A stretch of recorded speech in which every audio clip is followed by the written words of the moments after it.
और तीसरा होता है संकलित जिसमें दोनों बराबर होते हैं। लेकिन प्रश्न में लिखा है जहां जब प्रक्रिया में पूर्ण स्वतंत्रता हो, सभी की बातों को स्वीकार, मतलब छात्र की बातों को स्वीकार किया जाए, तो वो निर्देशात्मक परामर्श होता है।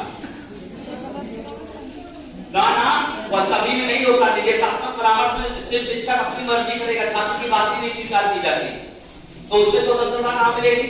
सभी में तो आएगा ना, लेकिन उसमें स्वतंत्रता नहीं मिलेगी ना। उसका देखिए आप नहीं, उसका एक्चुअल में आंसर अनिर्देशात्मक है। और सुन लीजिए, निर्देशात्मक परामर्श के जन्मदाता चाहे तो लिख लो, निर्देशात्मक परामर्श के जन्मदाता है कौन? EC Williams. अनिर्देशात्मक परामर्श के जन्मदाता है कौन? Carl Roger. और संकलित कार्ल रोजर्स। और संकलित परामर्श के जन्मदाता है एफसी थॉल। ईसी विलियम्स निर्देशात्मक, कार्ल रोजर्स अनिर्देशात्मक और एफसी थॉल संकलित। एफसी थॉल संकलित। पिछली बार सुन लीजिए, सुपर टेट में एक क्वेश्चन पूछा था, जाके उठा के देखना। सुपर टेट में 69,000 का क्वेश्चन था, वो किसका गाइडेंस के जन्मदाता पूछा था, फ्रैंक पार्सन्स ऑप्शन में आया था। तो इसी तरीके से इन दोनों के भी जन्मदाता पूछे जा सकते हैं। अगला क्वेश्चन, सामाजिकरण की प्रक्रिया के संदर्भ में कौन सा कथन सही नहीं है?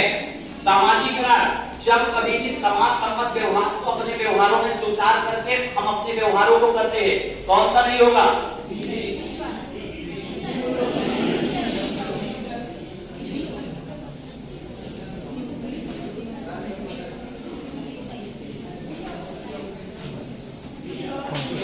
बी होगा।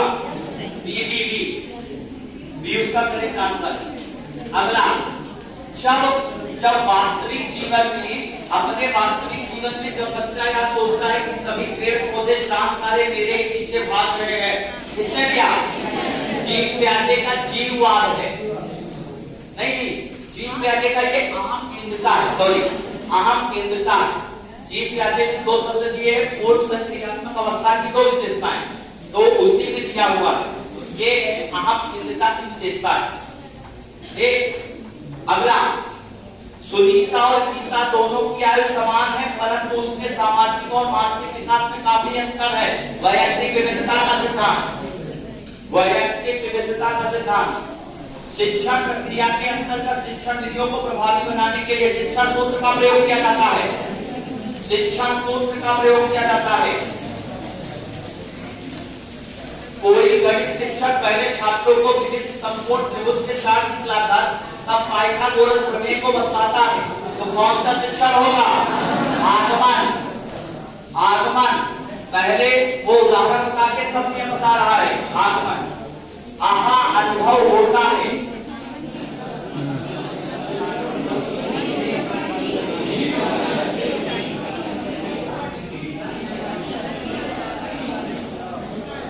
चौथा इस अवस्था को श्रेष्ठ अवस्था की पुनरावृत्ति काल और क्यों? सी 50 का सी 50 का सी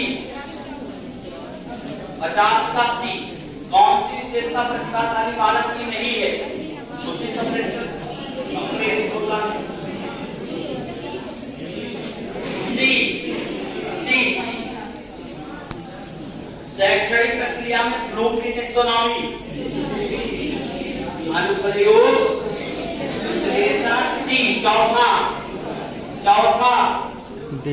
चौथा सुन लीजिए, ब्लूमप्रिंट टैक्सोनॉमी में ज्ञान, बोध, अनुप्रयोग, विश्लेषण, संश्लेषण, मूल्यांकन है। चौथा होगा। प्राक कल्पना निर्माण प्रारंभ होता है कौन सी अवस्था? उत्तर बाल्यावस्था। प्राक कल्पना निर्माण प्रारंभ होता है उत्तर बाल्यावस्था, बंधना होता है किशोरावस्था। सुन लीजिए, प्राक कल्पना का मतलब होता है किसी समस्या का संभावित समाधान। आपने सोचा मैं ऐसे करूं, ऐसे करूं, ऐसे करूं, ऐसे करूं और इस तरह से समस्या का समाधान हो जाए, तो उसके लिए आप उत्तर बाल्यावस्था और सुन लो, प्राक कल्पना अगर बनना शुरू होगी तो उत्तर बाल्यावस्था, और प्राक कल्पना बन जाती है तो किशोरावस्था। दोनों शब्द याद रखना। अगर बनना प्रारंभ हुआ तो उत्तर बाल्यावस्था और बन जाती है तो किशोरावस्था। अगला question, out of the box चिन्हात्मक बालक। शिक्षा मनुष्य में अंतर्निहित शक्तियों का पूर्ण विकास है। विवेकानंद। एलएडी का संबंध है जन्मजात भाषा क्षमता। सी शिक्षण।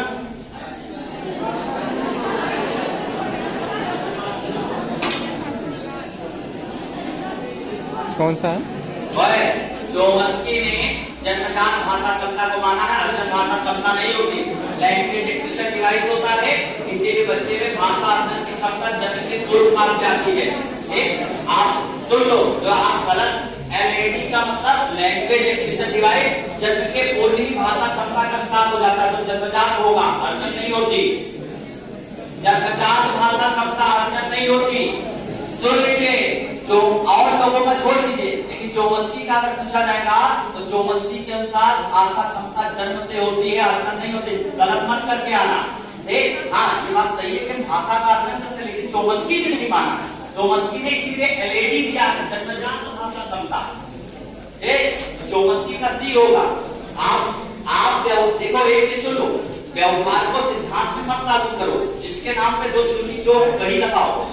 अगला क्वेश्चन, शिक्षण विधि, शिक्षण सूत्र, शिक्षण व्यूहरचना 57 का ए, 57 का ए, बाल विकास की अवस्था, किशोरावस्था 58 का सी, 57 का ए, 58 का सी, 58 का विद्रोह है ना, विद्रोह किशोरावस्था, विरोध होता तो बाल्यावस्था।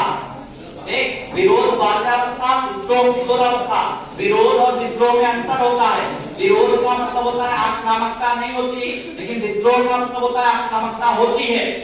और अधिगम की प्रक्रिया में आंतरिक और बाह्य अवरोध, ये प्राचीन बंधन पावलोव की थ्योरी का है। एक मुल्सक कवि, किसी भी कक्षा शिक्षण में सबसे प्रभावी संचार शाब्दिक, मौखिक संचार सबसे प्रभावी होता है।